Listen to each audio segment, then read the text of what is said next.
Okay.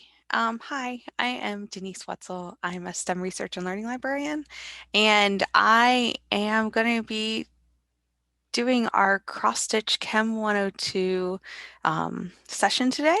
And so basically what we're working towards is making this. It's serotonin, which is like in your brain for happiness. So it's kind of like a very stylized version of serotonin because it has flowers for each of our different parts here. But I did share the link to the pattern and to some tips and tricks. I will say that um, really you can use any color you want. I use like a green, a yellow, and a blue because it was to me, I was thinking like, the green is growing is like the stems kind of idea, and we have flowers, but you can always do your own version of this and make your own colors. And as we go, I'm gonna be asking some like kind of trivia or sharing some trivia about cross stitch, but I kind of wanted to, you can have your camera on, you can have it off. This is more like a social style session, but I did want to ask if you have cross stitched before. I have before. It's been a long time though. Okay, no problem. Um, so what I would do is put, if you have like, so I have one that's kind of started here, but is I would put your cross stitch within your hoop. And if, have you done that in a while? I've actually never put it like done one in a hoop before. Okay. Have So, you used like a Q snap or something before like that? Okay. Yeah. So I'll take this out actually. So there's a couple different ways you can do it, but usually the plain hoop yeah. goes on the back of Oh, what you're going to be doing. And then the big hoop with the turning knobs, that goes on the front. okay. Now, there's some people I know that actually stitch into the back of it, of the frame, but a lot of people, we generally, I'm going to say we, but I generally do the version that's, once I put it on, I just kind of tighten it. And you want to make sure you kind of get it as tight as possible. So if you have to finagle a little bit, that's okay. But you're trying to get your fabric pretty tight, and that's just so when you're pulling, you're getting an even pressure and getting even stitches. I found that these wood ones are much better than the plastic versions of these hoops. The plastic ones tend to, I don't know, I have a hard time getting them to actually go together.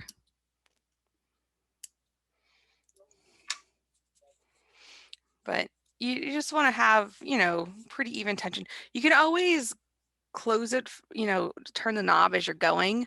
I will notice, especially if I have it in a hoop for a couple of days, it starts kind of coming loose as I'm going. And Okay. that's one of the reasons why a Q-snap is really awesome. Yeah, perfect.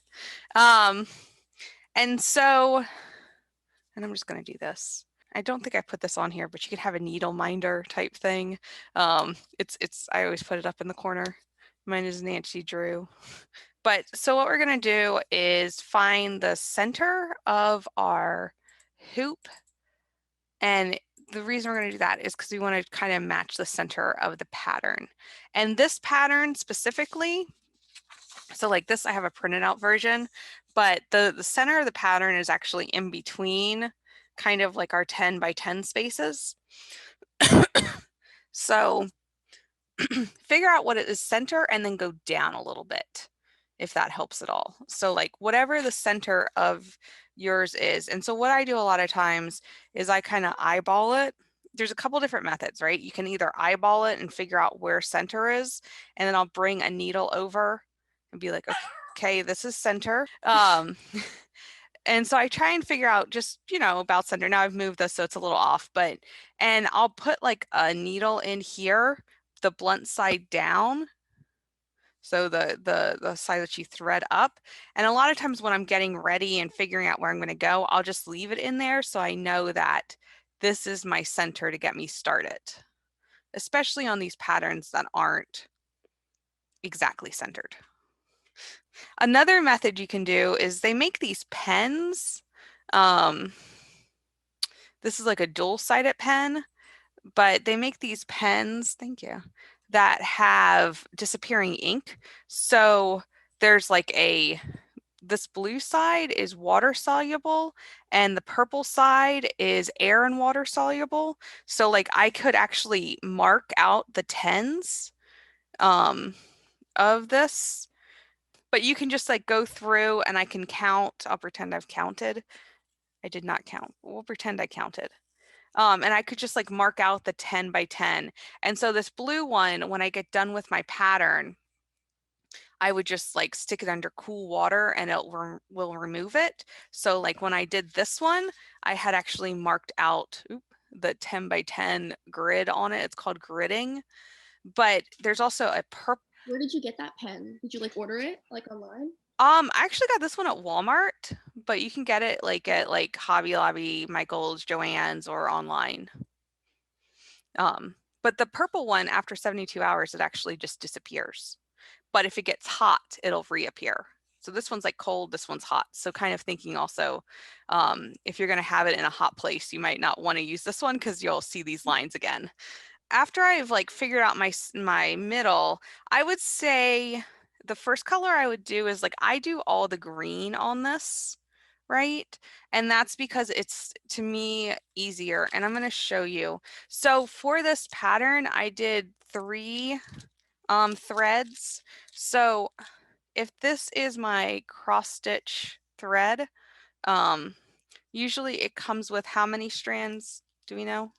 So usually when you get it, like you get a skein of thread. So like here is my black. So I get the skein of thread at the store. And when I do that, it comes with 6 strands. And so when we're doing, I should pick one of these that's not cut already. But when I'm doing my cross stitch, I'm going to choose how many threads I'm going to use. And I'm going to tell you that that kind of depends on the size. So did you get the 14 size, Aida? Everyone says it differently. Okay, so generally when we do something on this, because it's kind of like a bigger weave, like, you know, you can kind of see behind it, you're going to want to use 2 or 3 strands at a time. If you go up to like the 18, and I see people that do 26s, you're probably only going to need like a 1, especially when you get into 26. So I for this, because I wanted really good coverage, I didn't want to be able to see the white behind as I was doing it. I just did 3 strands at a time. So what you do is you cut a length, and it's better to cut short lengths than to do a really long length. So for this one, I'm going to cut a length that's kind of just over about a foot. And so I'll cut my length then just over about a foot. And when I do that, I can then take this right here. And I'm sorry, it doesn't seem to want to, maybe if it didn't see me, but I'm going to pull out 3 threads, and I'm going to leave the other 3 on the remaining. So I'm basically cutting this big one in half. So 3 threads on each side. So that means I actually have 2 different lengths of thread to cross stitch with. And so I'm going to put one of those aside for right now. And sometimes that's also, if your thread gets too long, you will end up like getting a knot whenever you're separating them. All right, so now these 3 are what you're going to thread through your needle. And you can, a lot of people just, we just kind of put it in our mouth and get the ends together. You can also use a needle threader. So there's 2 different types of needle threaders that I have. There's actually more than 2 types. So you have a couple different options. Let me see here. So what makes a cross stitch needle different from other needles, right, was it has a blunt tip. It's not always as sharp as if I was doing like an embroidery needle.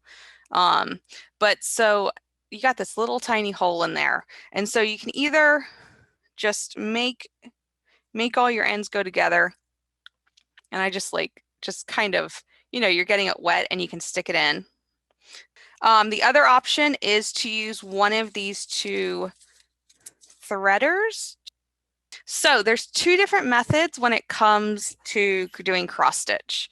And that means, so I have like this little one, and it's kind of like how you make your X's, right? So cross stitch, it basically means you're making crosses. So there's the English method and the continental method. And continental in this case stands for like the European continent, which is kind of interesting. So what you do is I have my 3 threads, and what I'm going to do is I'm going to come in from the back. So pretend this is the back, and I'm going to go in when I'm doing this pattern. For me, for doing this pattern, I started off with this one. See if I can get a hole through it. So that X, that one right here, it's kind of the top of this line. And so what I did is I'm going to come in from the back, and as I come in from the back, what I will do on this side is I'm just going to grab the tail with my finger. So I've come in, and then you're going to go up to the right, catty corner, to go in through the one to the right. So I'm going to hold the tail on this side, and I'm sorry, it's a lot of going back and forth, and so that's going to make half. That's actually called a half stitch. And then I'm going to go back. I'll go back down, and then I'll come in right below where I came up from. So, and when I come in like that, you'll see that I haven't made the full X yet. So I came in over here, and I crossed, and I went down, and now I came back down to come out, and I'm going to make the full X this way. And so it basically makes a little tiny X on there.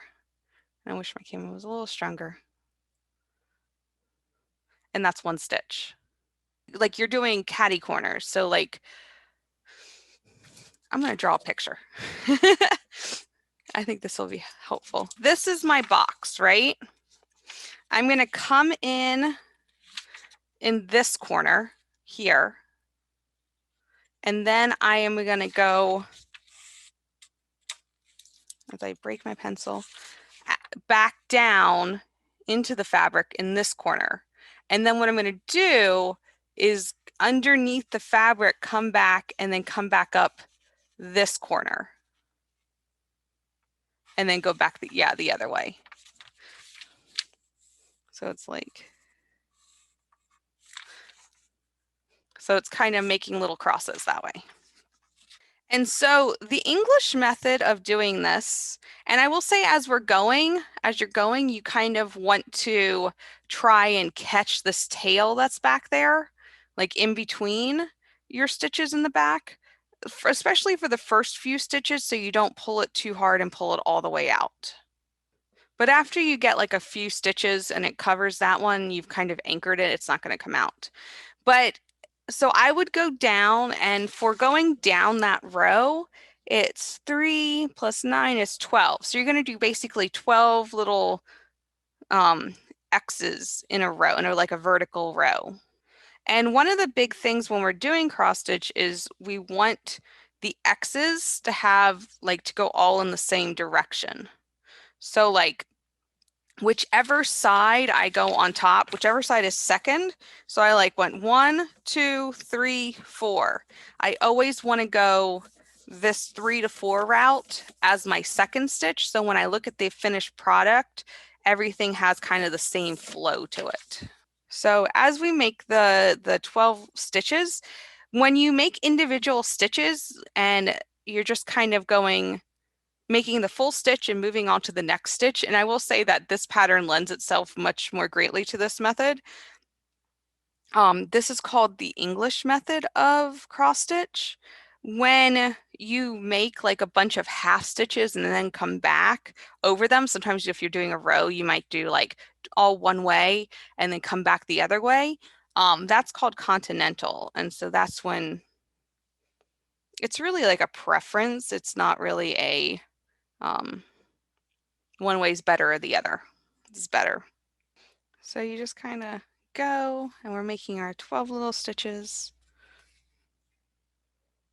And I will say that like cross stitch, it's a great do in front of the TV or do in front of like a like reading even um, type of thing, especially if you've kind of gridded it out. It kind of can make it nice because you don't have to think as much about like counting. You can just be like, oh, there's tens done.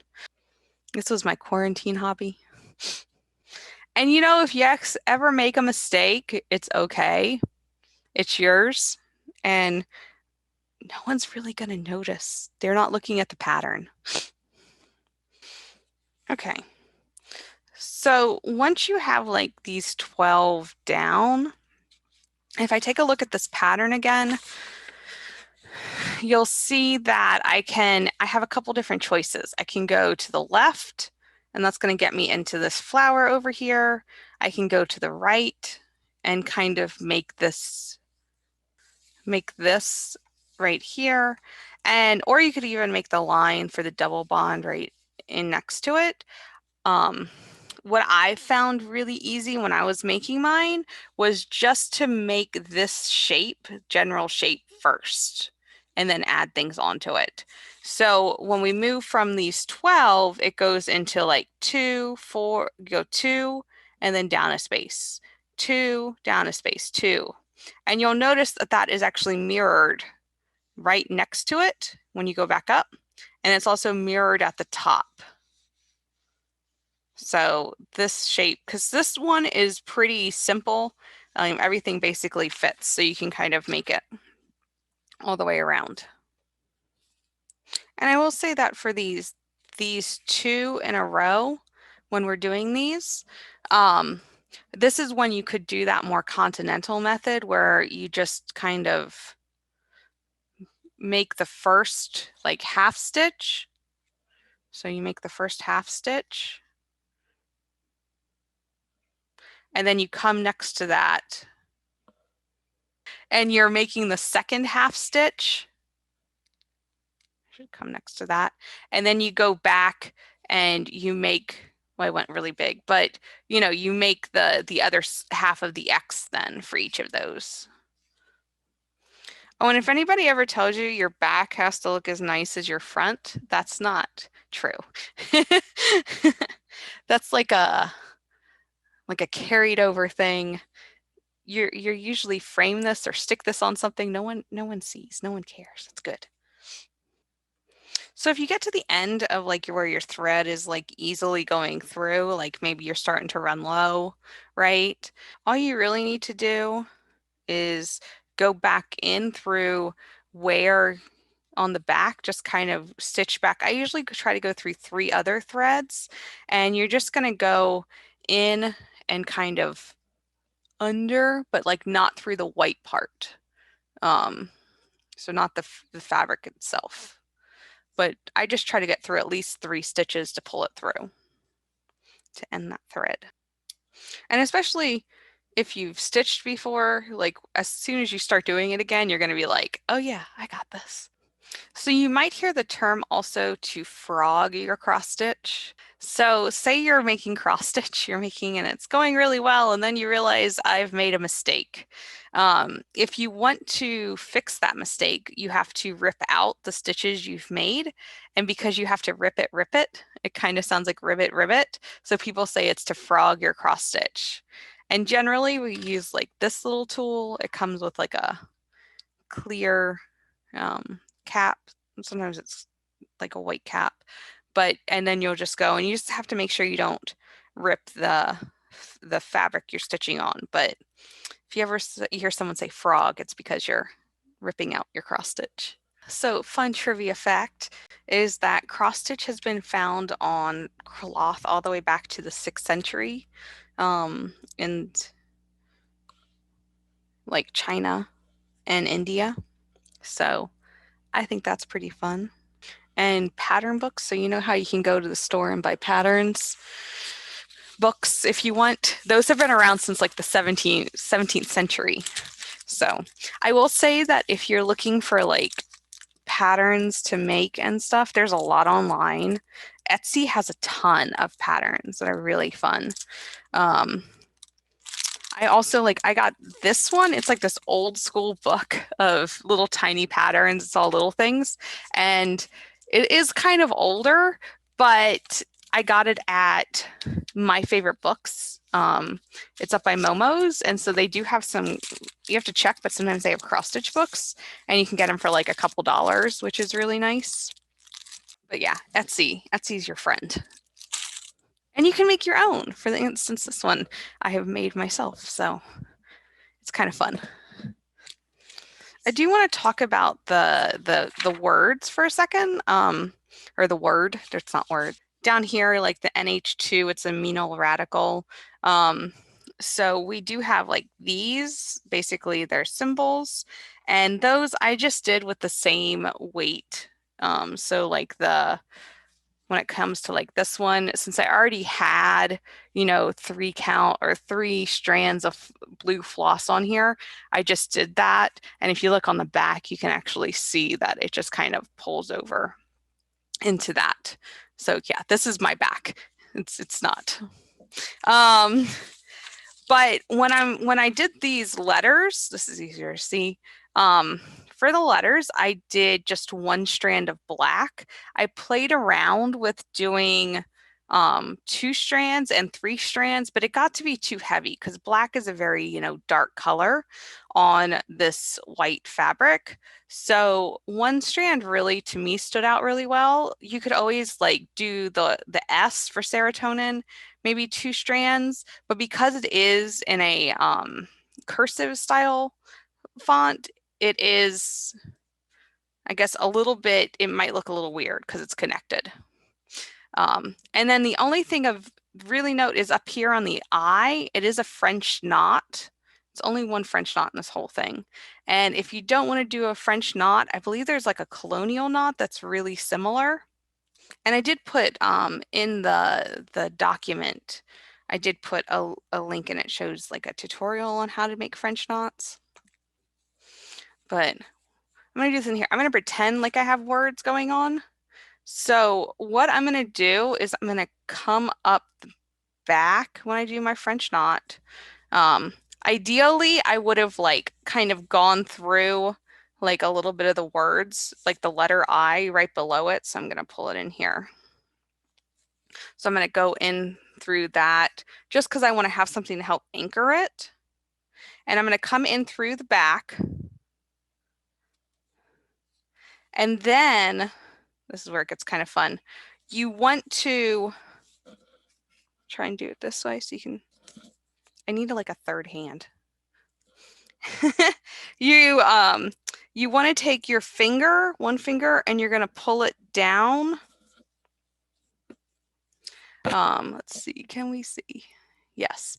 And you're going to wrap the needle 3 times, or you could do more, I guess, but 3 times around around the thread.